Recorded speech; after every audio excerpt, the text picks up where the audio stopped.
No, I don't think he's here. Oh, okay, okay. I thought he might be here. Okay. I just wanted to say that Bill Block, who was the bravest man in Hollywood, who had the conviction and courage to make this movie, I was going to give him a shout out. Now, also in that, you don't see the cast of everybody who's ever been alive on planet Earth, because it begins with the era of the dinosaurs. There's Native Americans. There's other families that live in that house while it's being born, while it's being built. You get a sense of what Bob was able to do as far as going the transitions from one to the next.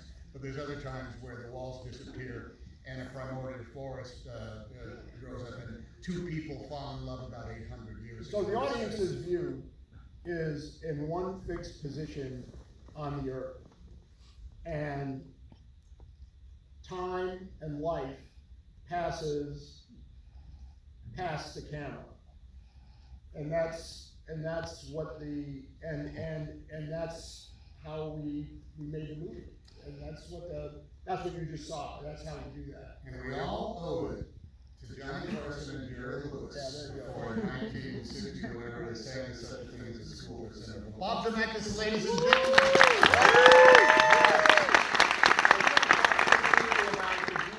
Makeup a little bit. Okay, all right. Did you notice how young Robin and I?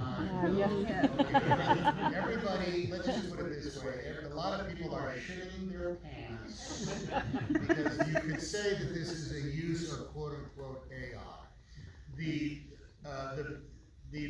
visual, the way they de-age us is in two very specific parts.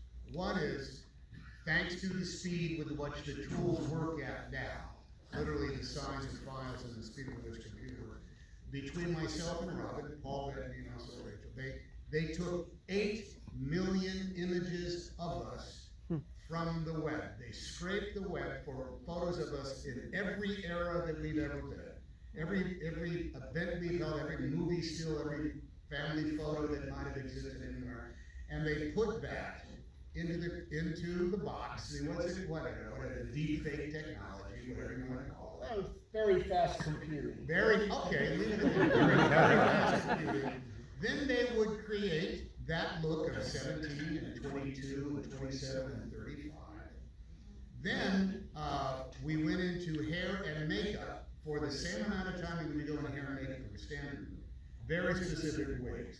My ears were moved up and back and glued to the side of the head. We had all sorts of pinching going on because the amount of skin that we showed was going to show up in the process and become, I guess that's more expensive. So this combination of this incredibly fast computing and the same makeup techniques that have been used as Lon Chaney was performing in the silence. But the thing that's amazing about it is it happened in real time. We did not have to wait for 8 months of post-production. There were 2 monitors on the set. One was the actual feed from the lens, and the other was just a nanosecond slower of us defaked. So we could see ourselves in real time right then and there, how we were moving, what our body position was. I'm going to tell you right now, as you can see, a 17-year-old leaps up off the couch with a different alacrity than a 68-year-old man. And we had to make it happen. All the stuff you see, Bob always said, "Oh, you walk into your own close-up and you walk off." And that sounds like really like super easy. It's math. It's math, and the stagehands moving stuff in and sliding in. But like we said earlier, the reason that the illusion, any film illusion, I mean, my favorite visual effect in cinema is the close-up, because it's a special effect. You can't see it anywhere in life. You can only see it in a movie, and it's completely fake. I mean, you ever see an actor? You've all done it on your sets. I mean, it's the most ridiculous thing. You're looking at a piece of tape. You got 20 guys surrounding you wearing, shorts, and you got to emote, your emotion, and that's what it is. But anyway, getting back to this, the illusion works because of the performance. That's what makes it work. I mean, Tom and Robin were able, and Paul and Kelly, they were able to, you know, look at the playback, see themselves very glitchy, but in you know, youth makeup in real time, and go back and say, oh God, yeah, I gotta move quicker, I gotta raise my voice a little bit more, and actually hone the performance to actually perform.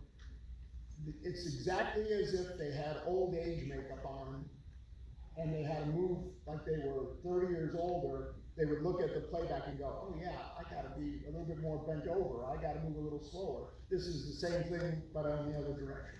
The other thing too is that everything in the frame works, as you notice, the stuff that's on TV and the stuff that's out the window.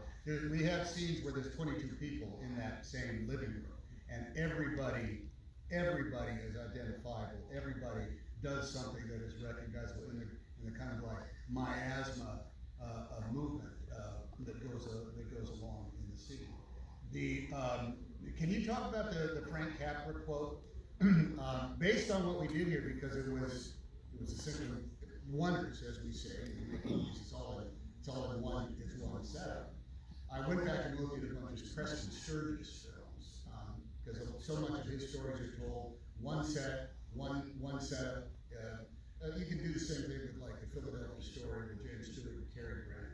The camera does not move, but there's so much dialogue and intent in it that if you're looking at it from a purely pace aspect of it, or the demands of the performance, what it means is you pick up your cues, you do not wait, you don't allow yourself that time to think, which is a luxury when you know it's going to be cut into close-ups of 2 shots.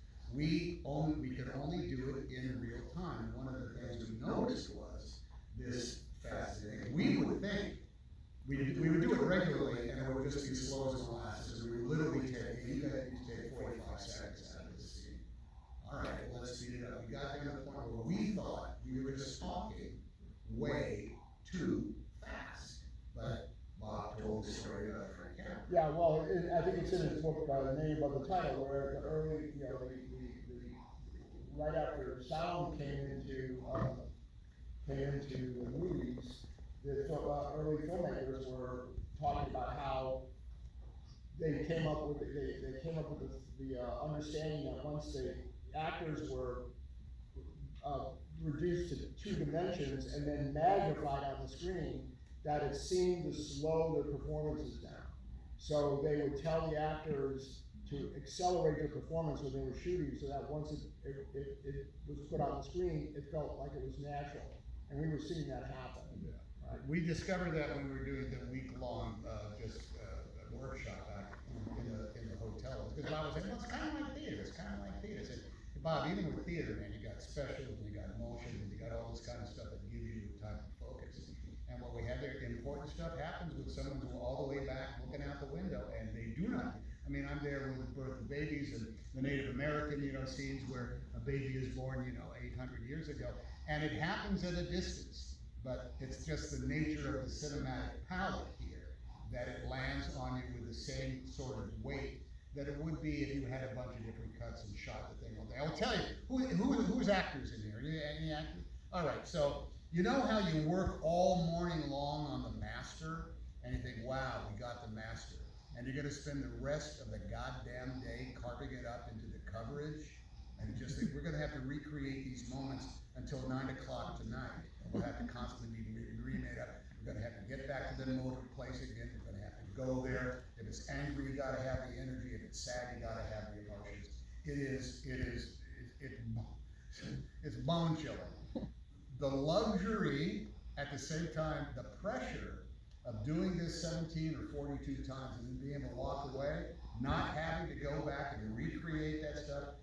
Robin and I had both said, we are so spoiled, we're never gonna want to make a movie the old-fashioned way ever again. Because you give it at 100% then, and you don't have to go and regurgitate 100% at 5:30 in the evening, 4 hours after you done it for the first time. It's an incredible workout for an actor. So we hope you enjoy it when you see it. And and AFI, and keep going. Here you go. Isn't it great to have a school of cinema? Yeah. Because Thank you, everybody. How many people are here students of AFI? enough of them. Okay, all right. So, hey, come on, get in there and kick some ass. Okay? Drag us kicking and screaming into the next millennium of filmmaking. My name is Tom.